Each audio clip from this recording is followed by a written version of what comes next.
dili siya pwede i-prosecute karon para sa iyahang mga sala nga nabuhat gahapon. So kung naay statute or naay law nga nagdeal sa mga krimen, unya naay bag-o nga mga balaod, unya more lenient siya or favorable siya sa accused, tagaan ni siya og retroactive effect. So unsa may buot pasabot kung naay bag-o nga balaod karon nga mas gaan ang iyahang sentensya kaysa sa dati, i-apply daw na siya pabalik para makabenepisyo tong currently na charge. So example ani kadtong kang Robin Padilla, katong illegal possession of high-powered firearms sa una. Nadakpan si Robin Padilla tungod sa tabang sa iyahang mga kaubang artista diha sa Senado, sama nila ni Rebilla ug mga sila Soto.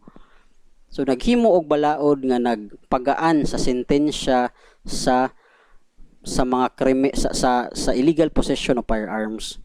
So tungod kay favorable siya sa accused, mao nang gi-apply siya kay Robin Padilla og nakagawas na karon si Robin. Mao nang nana siya sa gawas kay gi-apply ito as a general rule prospective, pero except kung favorable siya sa accused, pwede siya i-retroact. Kung sa maning retroact, ipabalik nimo siya. Pero naa po ni siya exception to the exception.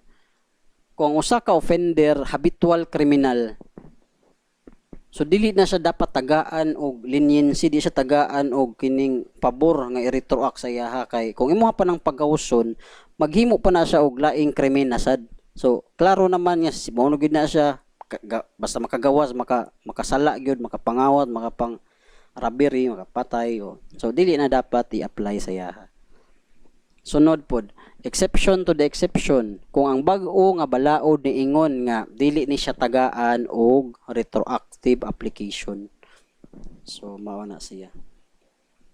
Ang principle sa prospective operation sa penal laws nagprohibit or nagbawal sa pag-enact og ex post facto law. Ang ex post facto law usa ka balaod nga maghimo sa usa ka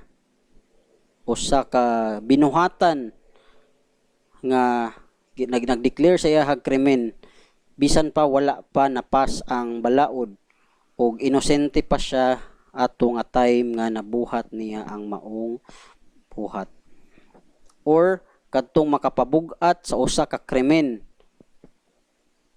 nga dili nga gaan pa panahon nga iyahang nabuhat, ug di ka kadtong gi-change nimo ang punishment ug naghamtang og mas bug-at nga punishment kaysa sa kadtong nabuhat, kaysa sa kadtong panahon nga nabuhat siya.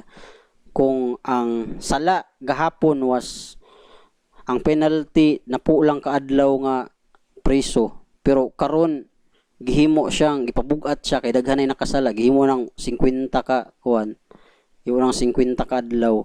So pwede ba na nimo i-apply retroactively? Dili, kay ang mahulog na siya og ex post facto law, ginapaggrabe nimo ang kuan. Unya dili pod siya favorable sa akusado.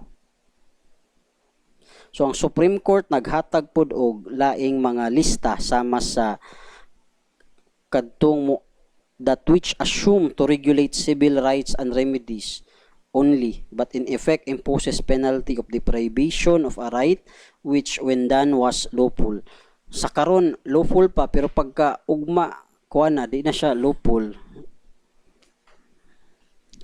Or kadtong mga mag-deprive, mga balaod nga mo-deprive sa usa ka tao or sa usa ka akusado sa krimen sa of some lawful protection to which he has become entitled, such as the protection of a former conviction or acquittal or a proclamation of amnesty.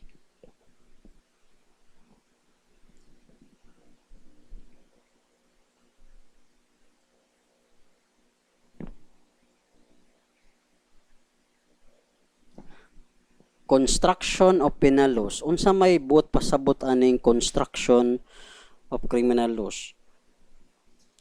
Dili ni siya construction ha nga magpanday-panday bitaw. Construction means interpretation.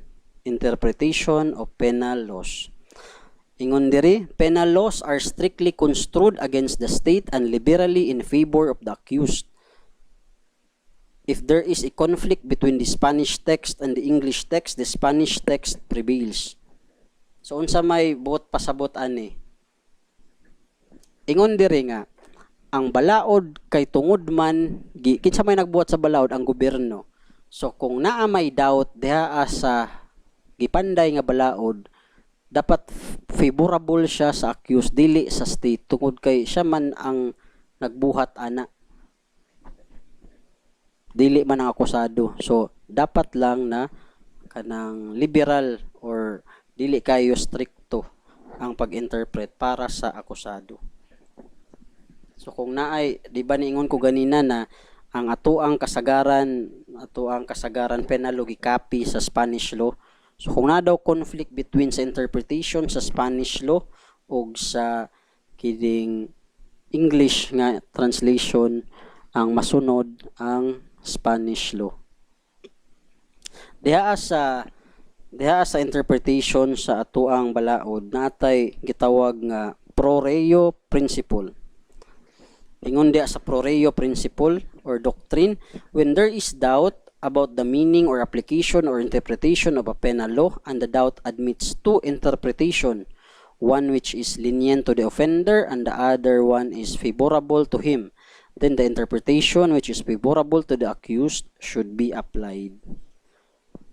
So kung naay duha ka interpretation nga pabor or dili didto sa akusado, kini siya i-interpret in favor of the accused.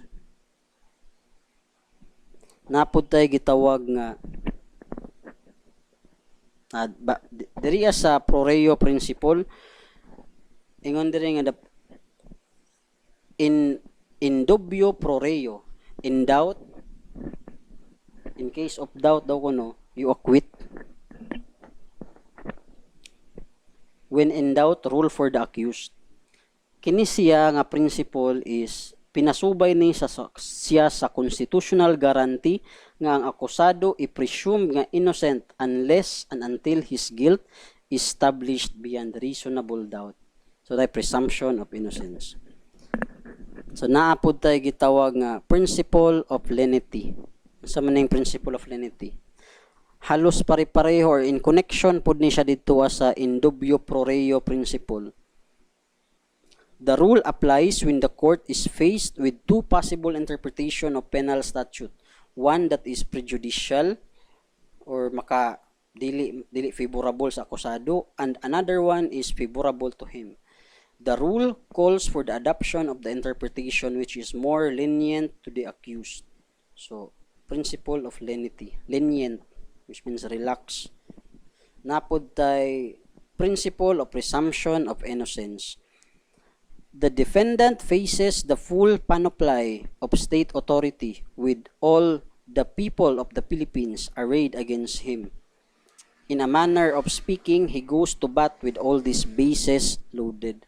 So kung makasala ang usa ka akusado sa labi na kong kriminal, kung makasala ang akusado or makasala ang usa ka tao, ang title sa iyahang kaso is, kung siya si Juan de la Cruz, Juan de la Cruz versus People of the Philippines. So mao na siya, or People of the Philippines versus Juan de la Cruz. Nganong People of the Philippines man ang i-title sa usa ka kaso nga isa ra may iyahang nasad-an. I-title na siya og People of the Philippines tungod kay ang imuhang nasad-an dili lang ang person kundi ang peace, na kay obligasyon nga i-maintain ang peace diha sa community. Tungod kay natugaw nimo ang peace sa community, so ang imuhang nasad-an dili lang kadtong imuhang direkta nga biktima, kundi apil na pud ang peace sa Pilipinas. So mao nang ang title sa kaso is People of the Philippines versus Juan de la Cruz. So natay gitawag nga balik ta diri sa principle of presumption of innocence. Ang tungod kay People of the Philippines ang imuhang kalaban, halos tanan makinarya sa gobyerno